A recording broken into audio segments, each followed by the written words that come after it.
Normandía, Francia.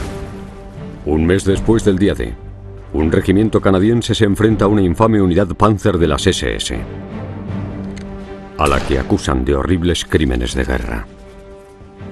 Los canadienses y la 12ª Unidad Juventudes Hitlerianas de las SS se habían estado enfrentando desde el 7 de junio, así que mantenían una batalla privada muy violenta.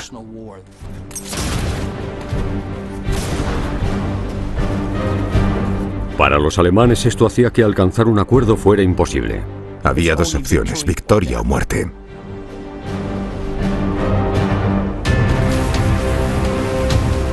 ...6 de junio, 1944.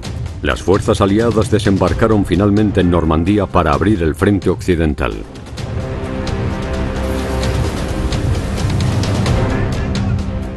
Pero los fanáticos y reaccionarios nazis continuaron luchando sin tregua para sobrevivir. El día D era una batalla. Los aliados todavía tenían que ganar la guerra. Del día D a Berlín, la última batalla de Hitler. Furia Panzer.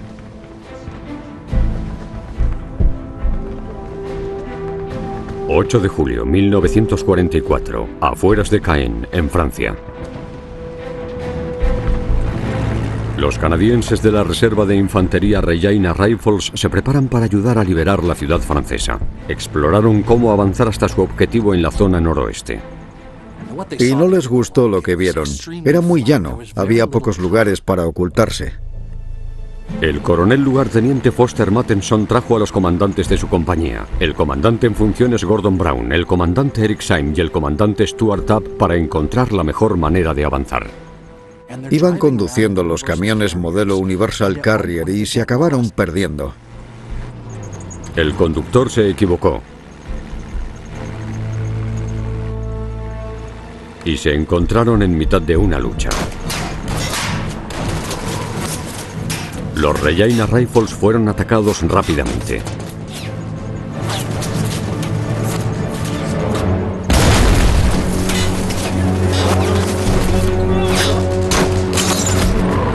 Dispararon y mataron a uno de los conductores. Los pasajeros se agacharon para cubrirse.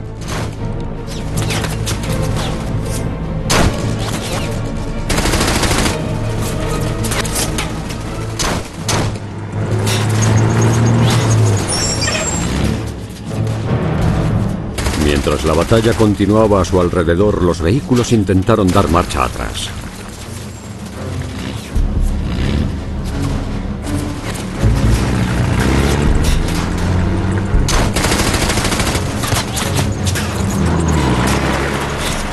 En el caos de la batalla, los camiones se retiraron y dejaron a los oficiales atrás.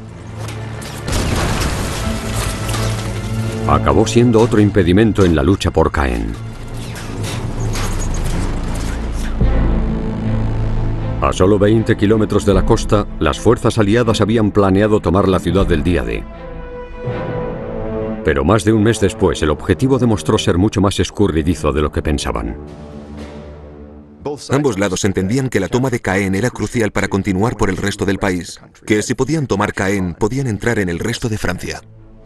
860.000 soldados aliados estaban atascados en el cabo de playa de Normandía. Los aliados necesitaban que sus ejércitos entraran en Francia para luego dirigirse hacia el este, hacia París. Caen era un cruce de carreteras y de ferrocarriles crucial. Los alemanes entendían que si podían defender Caen, podían frenar el avance de los aliados. Eran divisiones blindadas que tenían cientos de tanques. Necesitaban carreteras buenas, así que iban a pasar por Caen para atacar a los aliados que estaban en las playas y que por supuesto eran muy vulnerables. Los Regina Rifles habían llegado a una batalla entre la 12ª División Panzer de las SS y otras fuerzas canadienses. Esta no era la primera vez que los Rifles se habían encontrado con la 12ª de las SS, un mes antes, el día después del día D. Los Rifles habían tomado la ciudad de Bretteville, que no está lejos. Los Rifles soportaron 4 contraataques de la 12ª División Panzer. Derribaron a 152 alemanes. Destruyeron 6 tanques para defender la ciudad y su unidad ganó una condecoración. Ya que no contaban con la ventaja, los camiones escaparon con desesperación. Los oficiales de los Regina Rifles corrían el peligro de quedarse atrás.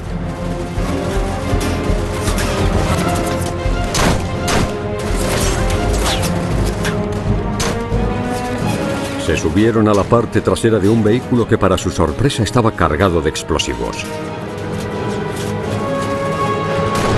Se agacharon para cubrirse mientras el fuego enemigo agujereaba el vehículo, con la esperanza de que ninguna bala causara una explosión mortal.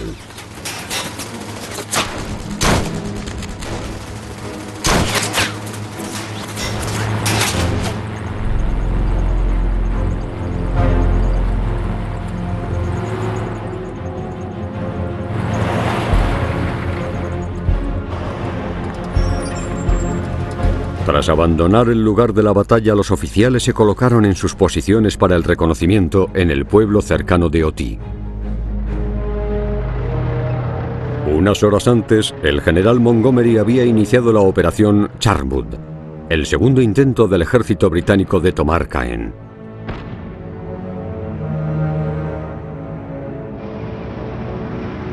Para apoyar la operación, los Regina Rifles debían tomar la abadía de Ardennes, que custodiaba la entrada al noroeste. Un alto muro de piedra rodeaba la iglesia del siglo XII y los edificios adjuntos. Era una fortaleza de piedra. Tenía una gran torre y desde lo alto de la torre se podía ver todo el campo. Por eso era una posición muy importante, un punto de resistencia que los alemanes utilizarían tanto para observar a los aliados que llegaban de las playas como para lanzar su contraataque. Las explanadas con cosechas de grano rodeaban la abadía por todos lados, proporcionándole una buena visión a los francotiradores alemanes. Los alemanes ocuparon el único refugio, las colinas de lodo, donde habían tenido sus cañones antiaéreos en la mitad del campo. Matheson planeaba que la compañía B del comandante Syme avanzara 400 metros desde el pueblo de Oti y tomara las colinas, la compañía D de Brown por la izquierda y la compañía C de Tabb por la derecha. Pasarían las colinas y avanzarían los 640 metros restantes hasta la abadía. A las 5 de la tarde la artillería aliada comenzó el ataque a la abadía de Ardennes, preparándose para el asalto. La lluvia de fuego debilitaría las defensas alemanas y mantendría a los alemanes a cubierto mientras los canadienses se acercaban. La artillería duró 30 minutos, tras los cuales los Regina Rifles comenzarían su ataque. La abadía de Ardennes era la base de la 12ª División Panzer con la que se habían encontrado antes. Su comandante es el jefe de regimiento Kurt Meyer. El coronel de 33 años era uno de los comandantes de división más jóvenes de Alemania.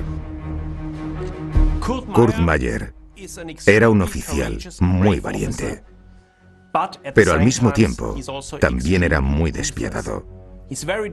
Estaba convencido de la causa nazi y tenía la determinación de inculcar esta ideología a sus hombres.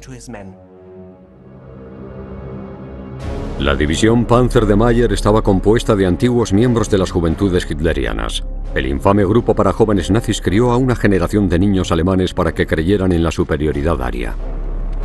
Para los líderes de las SS, la 12ª Unidad Panzer Juventudes Hitlerianas era una especie de símbolo de la siguiente generación del nazismo.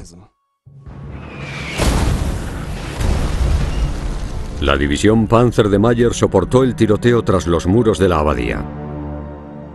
El edificio principal en sí estaba demasiado expuesto al fuego de la artillería aliada o a los bombardeos aéreos de los aliados. Así que situó su base en un edificio secundario en el sótano para estar protegido.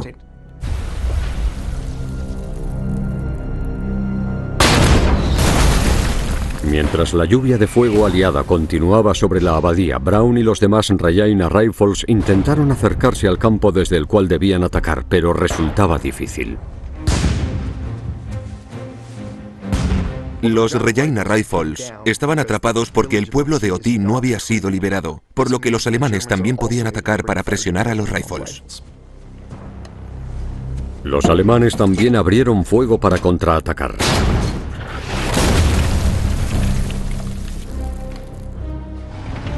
Varios tanques aliados se colocaron cerca. Pero al acercarse la hora del asalto, un cañón alemán comenzó a disparar.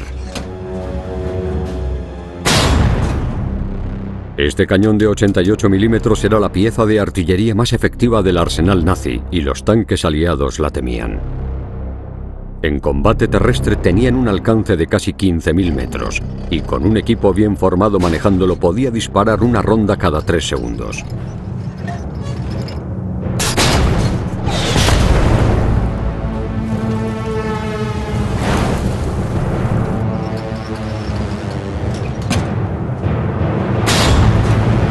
El cañón destruyó enseguida 3 tanques Sherman.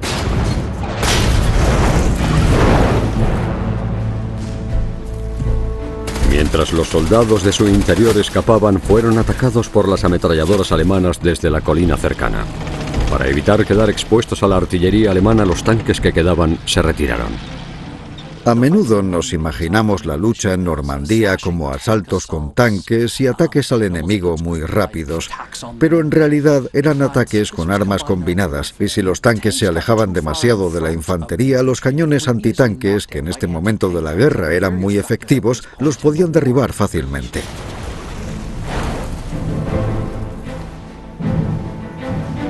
Al retirarse los tanques que les apoyaban, las 3 compañías de los Regina Rifles quedaron atrapadas al descubierto.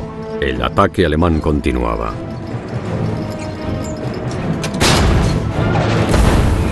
Los canadienses corrían el riesgo de ser eliminados por completo antes de poder llegar a su objetivo. 8 de julio, 1944. La artillería alemana atacó la posición de los Regina Rifles mientras se preparaban para atacar la abadía de Ardennes, que bloqueaba su entrada a la ciudad francesa de Caen.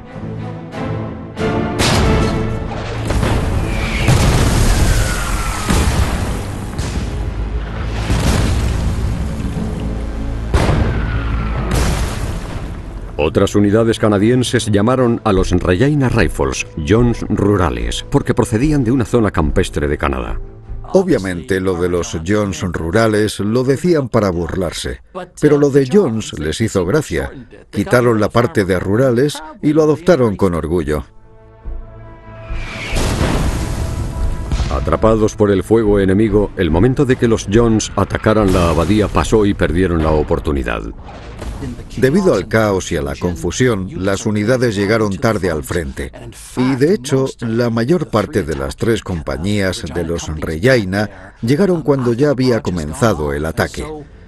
Como ya no había comunicación, era una situación muy difícil. Los Regina se enfrentaron al ataque de la fortaleza casi sin apoyo de la artillería. Los Regina solo pudieron ponerse a cubierto y esperar que pasara el ataque alemán.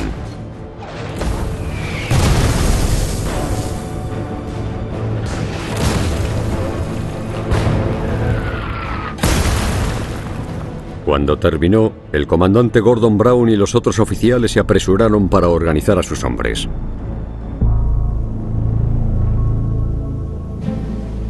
A las 6 de la tarde, 30 minutos después de lo previsto, los Regina comenzaron el asalto con la compañía B del comandante Eric Syme a la cabeza.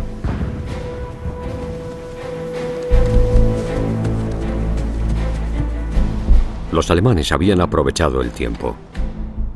Durante la pausa, los defensores alemanes pudieron reagruparse y apuntar las ametralladoras, apuntar los cañones antitanques.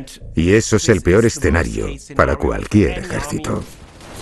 Cuando las 3 compañías de los Regina comenzaron a avanzar, la compañía B debía avanzar 400 metros desde el pueblo y tomar la colina, la única zona a cubierto en el campo.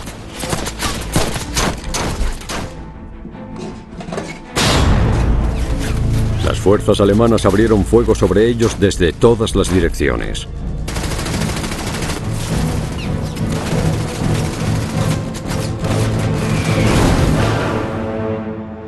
creían que Caen era tan importante que el mariscal de campo Erwin Rommel asignó unidades de élite para defenderla.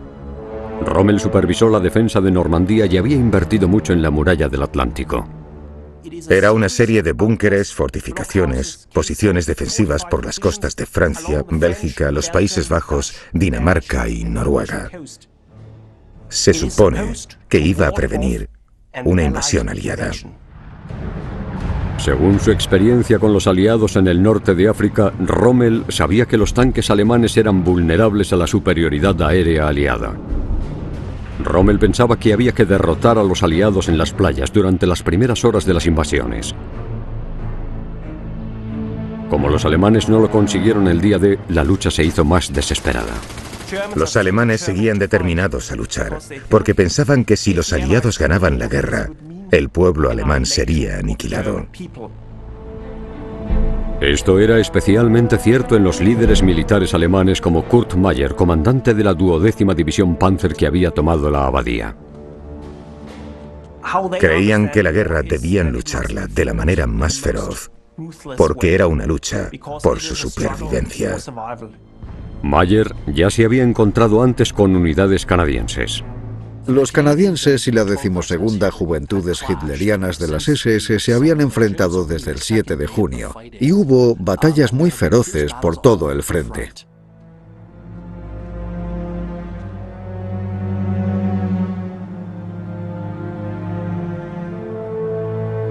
El 7 y el 8 de junio, la unidad de Meyer ejecutó a 18 prisioneros de guerra canadienses en la abadía de Ardennes, una violación flagrante del Convenio de Ginebra. Para la gente como Meyer o los oficiales de las SS, era todo o nada, y no podían alcanzar un acuerdo con el enemigo. Era o victoria o muerte.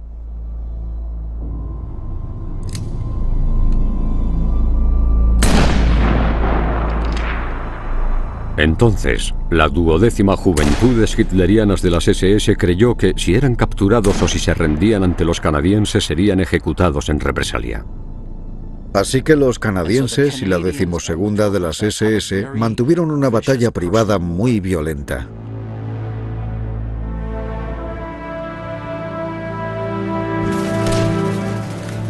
La compañía B de los Regina Rifles todavía encabezaba el avance hacia la colina en la mitad del campo. Al enfrentarse a la lluvia de fuego, la compañía B tenía que correr o arrastrarse a tramos cortos para evitar ser alcanzados. Los alemanes abrieron fuego con morteros, con ametralladoras, con francotiradores, y los Regina Rifles cayeron uno a uno.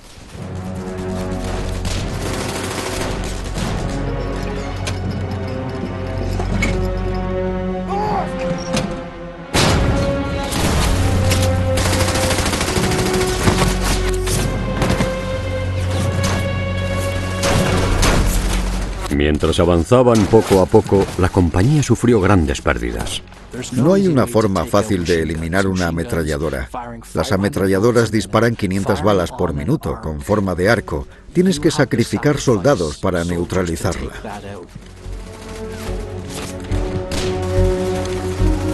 No tenían más opción que seguir avanzando.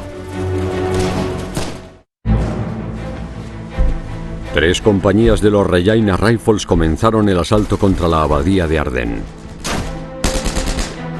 A través de más de 1 kilómetro de campo abierto, sin apoyo de los tanques y solo media hora después de que terminara el ataque de su artillería, la compañía B encabezó el asalto.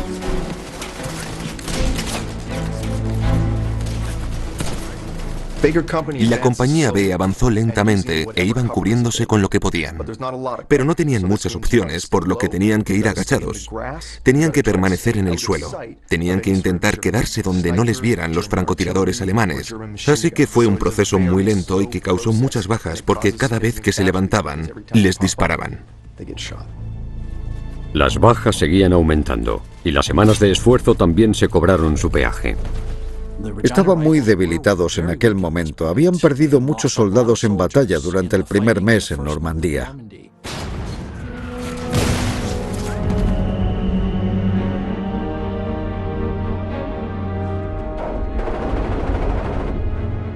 Como tropas en la vanguardia, no dormían mucho y soportaban una tensión inimaginable.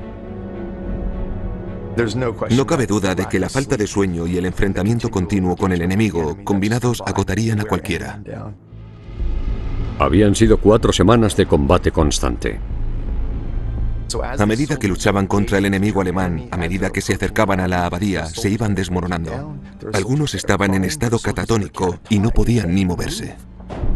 Esto afectó incluso al comandante de la compañía B, el comandante Syme, que padeció lo que llamamos fatiga de combate. ¡Comandante! ¡Comandante! ¡Necesito un médico! Aunque la división canadiense había pasado exámenes psicológicos antes de partir al frente, las afecciones como la fatiga de combate son impredecibles y afectó a muchos soldados.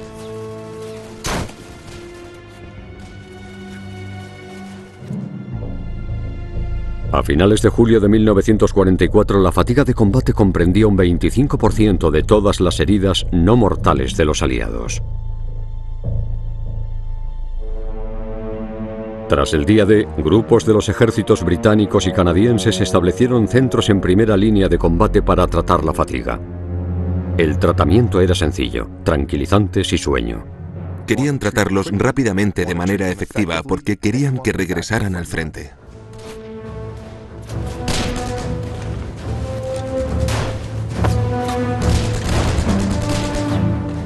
Mientras se llevaban al comandante Syme del campo, el resto de la compañía B continuaba intentando llegar a la colina.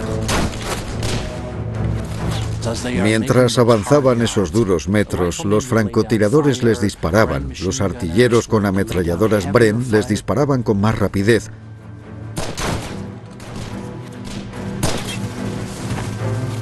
Lo que hicieron para neutralizar esas ametralladoras fue usar granadas en su mayor parte. Las granadas explotaban y dispersaban metralla, por supuesto, y así es como al final tomaron la colina.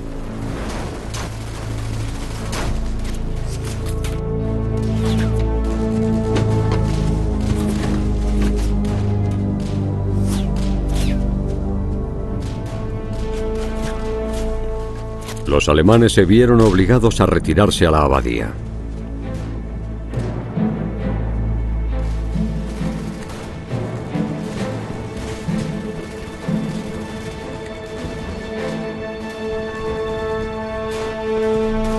Para alcanzar el objetivo, la compañía B quedó destrozada. 61 de sus 100 hombres resultaron muertos.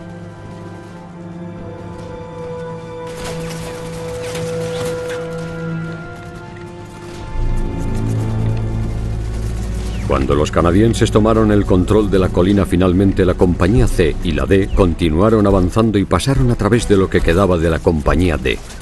Desde esa posición, la compañía B podía disparar para cubrir a las otras dos compañías. Tenían a la compañía D a la izquierda y a la compañía C a la derecha. Y el fuego de cobertura de la compañía B era muy importante, porque permitía que el resto de las tropas avanzaran poco a poco. La idea era: alguien abre fuego y alguien se mueve.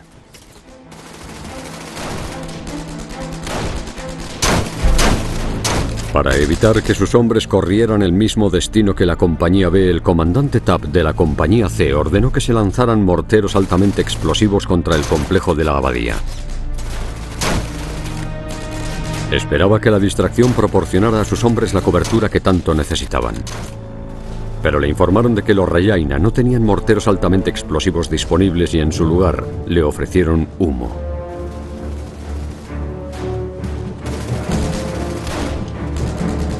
Funcionó un rato, hasta que empezó a hacer viento. Entonces quedaron totalmente expuestos al fuego alemán. Se convirtió en un infierno.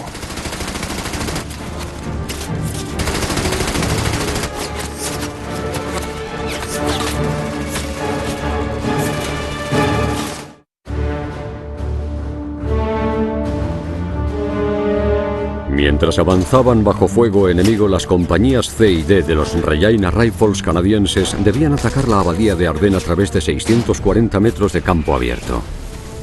Se acababan de enterar de que se les habían acabado los morteros altamente explosivos para aplacar el contraataque alemán. Esta escasez había resultado ser un problema en todo el frente aliado.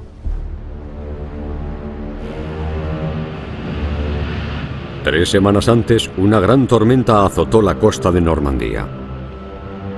800 barcos y botes quedaron varados, dañados o destruidos el 19 de julio, lo cual debilitó aún más la línea de provisiones aliadas que ya sufrían a causa de la falta de un puerto de agua profunda. Todas las unidades tenían que soportarlo como pudieran. Avanzar a campo abierto sería un suicidio. Así que los Regina dispersaron humo para cubrir su avance. Una vez más, el comandante en funciones Gordon Brown y la compañía D avanzaron por el flanco izquierdo.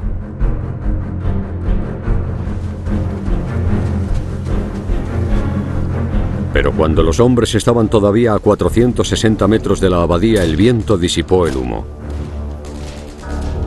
Las compañías quedaron expuestas y los alemanes tenían objetivos claros.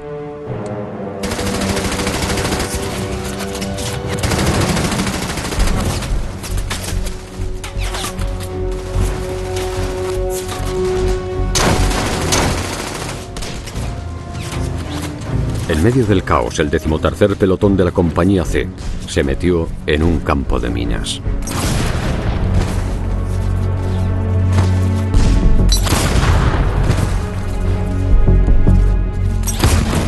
No sabes por dónde pisar. Las colocan por distintos motivos, para provocar bajas y para frenar el avance. El campo de minas creó un campo de tiro. Los que manejaban las ametralladoras atacaron al grupo aislado de soldados que quedó atrapado a mitad de camino, sin saber dónde pisar. Al aumentar las bajas, el comandante Tabb entró en el campo de minas para ayudar a sacar a sus hombres. Tabb sucumbió a los disparos de las ametralladoras alemanas. Su segundo al mando se adelantó para ayudar y fue alcanzado. El tercero al mando de la compañía C resultó herido momentos después. Acabar con los líderes del enemigo es una antigua estrategia militar. Es una técnica que usan los aliados y los alemanes. Los francotiradores apuntaban a los comandantes, a los lugartenientes o a los capitanes para intentar decapitar la unidad.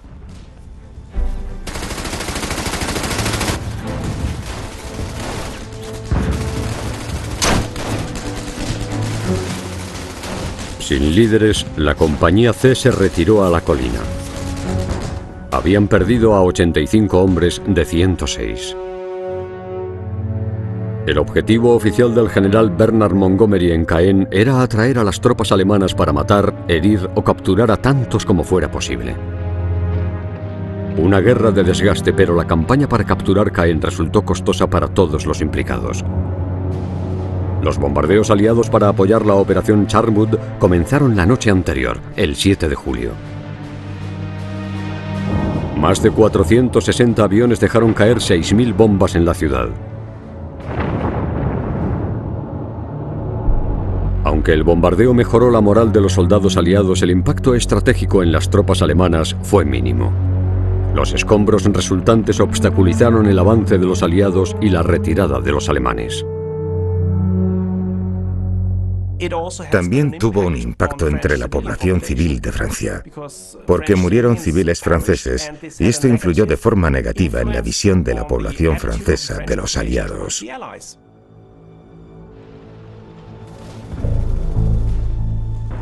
Al noroeste de la ciudad, los 15 miembros sanos de la compañía C se retiraron a Auty para traer camillas para los heridos.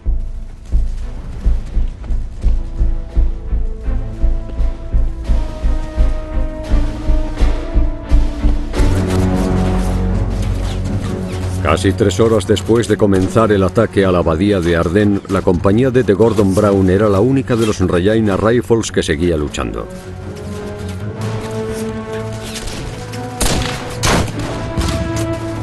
Todavía estaban a cientos de metros de su objetivo y el humo que les cubría también acababa de disiparse en su posición, lo que les dejó peligrosamente expuestos al fuego enemigo. La 12ª de las SS dejó rápidamente atrapados a Brown y a sus hombres de nuevo.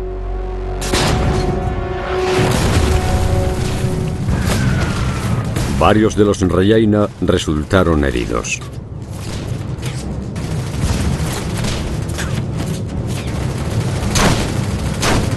Para Para limitar las bajas de la compañía, Brown y sus hombres avanzaron a intervalos cortos. A veces tan solo avanzaban unos centímetros cada uno.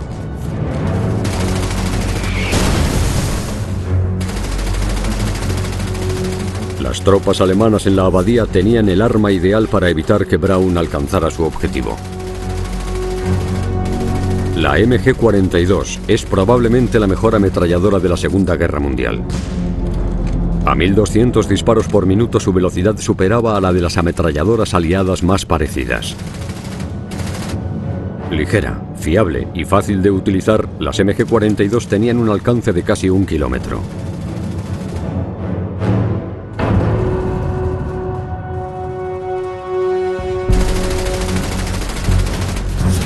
Para evitar las ametralladoras alemanas, el 16º pelotón de la compañía D viró hacia el flanco izquierdo de la abadía.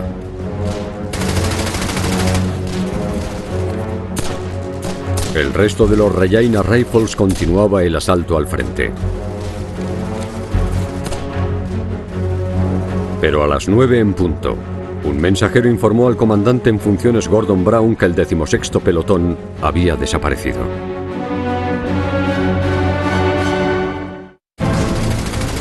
...8 de julio de 1944... Anochecía, y los Regina Rifles continuaban su asalto a la abadía de Ardennes, una posición fortificada que controlaba el acceso a la ciudad francesa de Caen. Al tener noticias de que algunos de sus hombres habían desaparecido y sabiendo que los necesitaba a todos para tomar la abadía, el comandante en funciones, Gordon Brown, salió en busca del 16º pelotón. Al buscar en el campo de batalla, descubrió algo perturbador. Encontró una pequeña zanja que era una escena de pesadilla. Había soldados heridos sangrando, muriéndose, gritando, y pensó que era el pelotón que había perdido. Pero no, era un grupo de los Caen Scots, otro regimiento canadiense que había acabado en el campo de batalla y había muchos heridos. Brown intentó ayudar. Vendó a los heridos de más gravedad. No sabía muy bien qué hacer. Obviamente, su instinto humano era ayudarles, pero ese no era el papel del comandante de una compañía. Así que les dio su agua. Debió de pasar mucha sed. Sin poder hacer nada más por ellos, Brown regresó con el resto de su compañía. Hizo lo correcto, lo que tenía que hacer como soldado, que era seguir avanzando hacia el objetivo final. Cuando regresó, Brown se encontró a la compañía D en el fragor de la batalla. La compañía D estaba desplegada por el campo de batalla. Se enfrentaban a una fortaleza de piedra, y los alemanes les disparaban sin parar. Me sorprende mucho cómo pudieron seguir avanzando. Cargaron valientemente contra los muros de la abadía. Sí que pidieron más humo, y el humo es muy efectivo. Oscureció el frente durante unos minutos que eran muy necesarios. Los hombres dispararon y lanzaron granadas mientras corrían.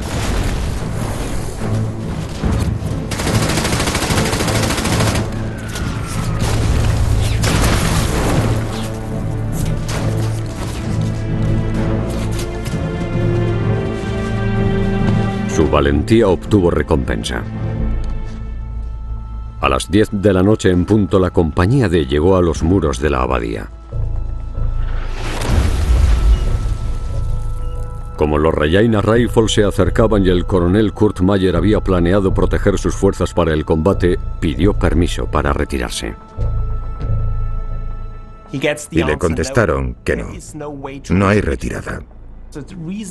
La forma de pensar de los líderes alemanes era: ¿dónde terminará la retirada? Pero Meyer se retiró de todas formas, y luego dijo que sabía que no podían defender Caen. Las órdenes de Hitler de defender la ciudad hasta la última bala significaría el sacrificio innecesario e inútil de sus hombres. Así que la lucha desesperada del 8 de julio era para ganar tiempo para evacuar a los soldados heridos de Meyer al amparo de la oscuridad. Crearon un plan para retrasar la toma de la abadía y que a los canadienses les resultara lo más difícil posible.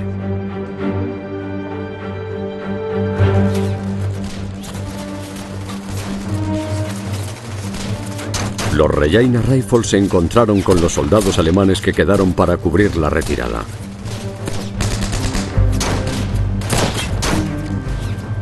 Lanzaron un último ataque y encontraron la manera de entrar en esa fortaleza y expulsar a los alemanes.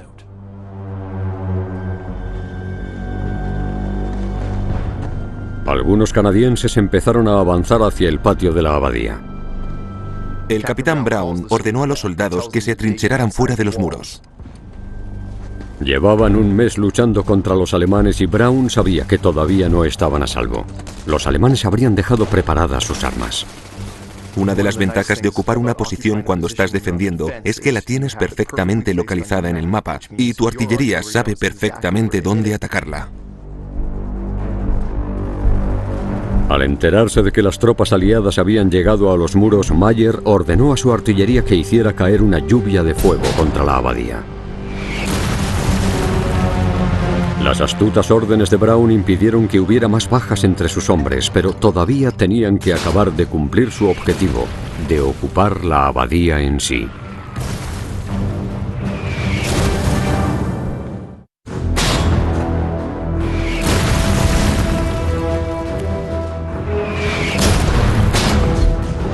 El denso tiroteo alemán impidió que el comandante en funciones Gordon Brown y el resto de la compañía D de los Regina Rifles tomaran la abadía de Ardennes por completo.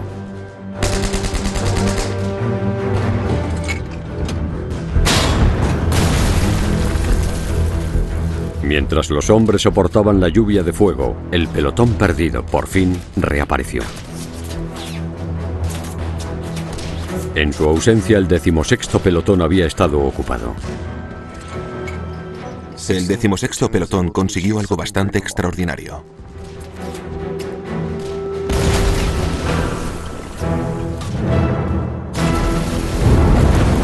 Neutralizaron una batería de cañones 88 alemanes. Cualquier tanque Sherman que se acercara detrás de ellos se podía mover a campo abierto.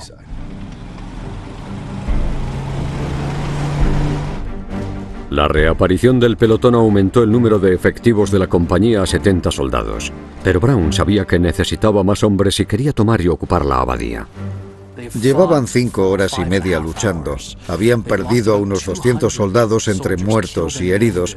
Muchos de ellos habían quedado esparcidos por el campo de batalla. Y en ese momento pedían ayuda en la oscuridad. Pero no había comunicación desde la avanzadilla hacia atrás. No había comunicaciones inalámbricas ni teléfonos.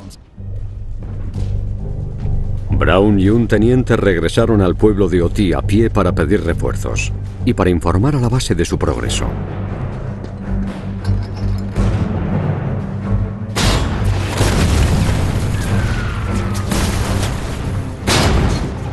Pero en el camino, los dos hombres fueron atacados con fuego de mortero.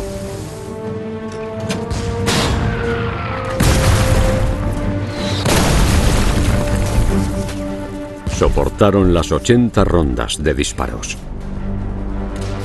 El bombardeo era otra fase del plan del general Kurt Meyer para cubrir la retirada de la 12ª de las SS, de Caen. La retirada de Meyer resultó sensata para proteger la fuerza de la unidad. En la segunda semana de julio, las bajas en batalla de los alemanes en Europa Occidental superaron los 100.000 hombres. Pero los alemanes solo habían conseguido reemplazar un 9% de sus pérdidas de personal. Por la noche, Brown regresó a los muros de la abadía con refuerzos. La compañía de los Regina Rifles que había estado en la reserva.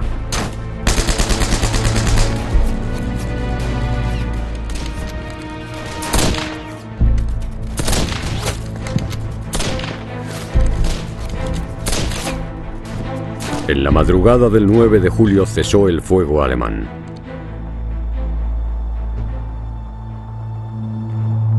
Era una calma inquieta. No puedo imaginarme cómo sería mirar a tu alrededor y que no haya balas zumbando, y no escuchar rondas de artillería explotar a tu alrededor, y de repente darse cuenta de que durante unos breves momentos hay un poco de calma.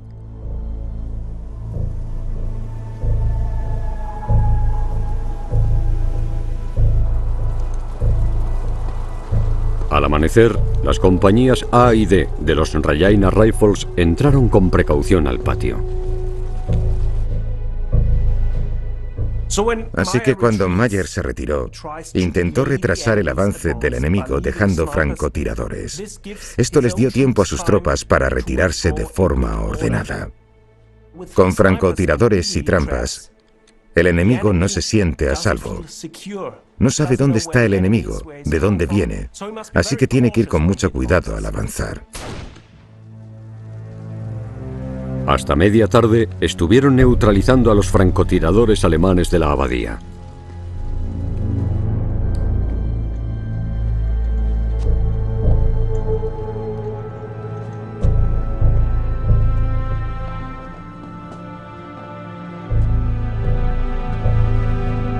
Dentro de la abadía descubrieron la base en el sótano.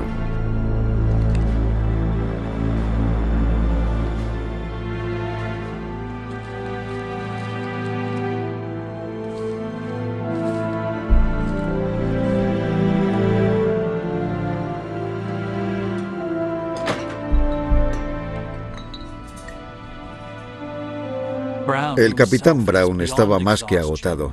Más tarde comentaría que estaba casi delirando, que tenía alucinaciones.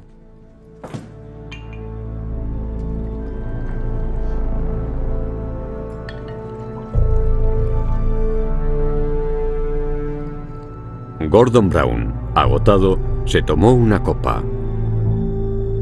Se metió en la cama y se quedó dormido.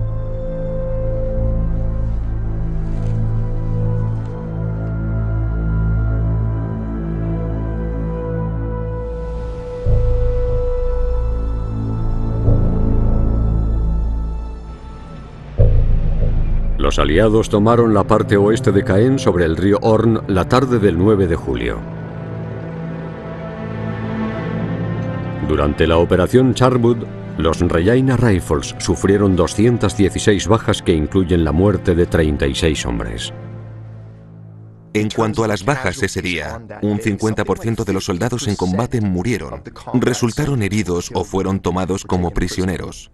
Hubo tantas bajas en las compañías C y B que, tras esta batalla el 8 y 9 de julio, dejaron de funcionar. Los civiles franceses también quedaron muy afectados. Un 75% de Caen había sido destruida y habían muerto centenares de personas.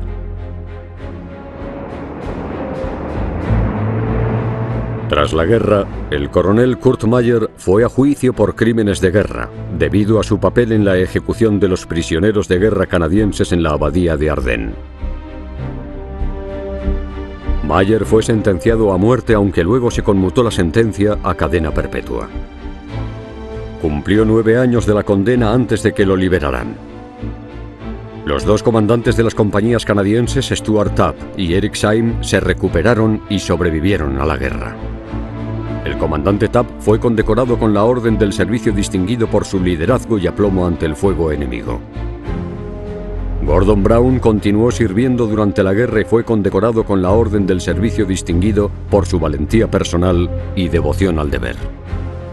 Aunque al final tuvo éxito, la toma de Caen confirmó que las victorias aliadas podían ser lentas, y a veces se avanzaba metro a metro. A los aliados les quedó claro que el camino a Berlín no era sencillo. Sería una campaña difícil y sangrienta. Y la guerra en Europa continuó 10 meses más.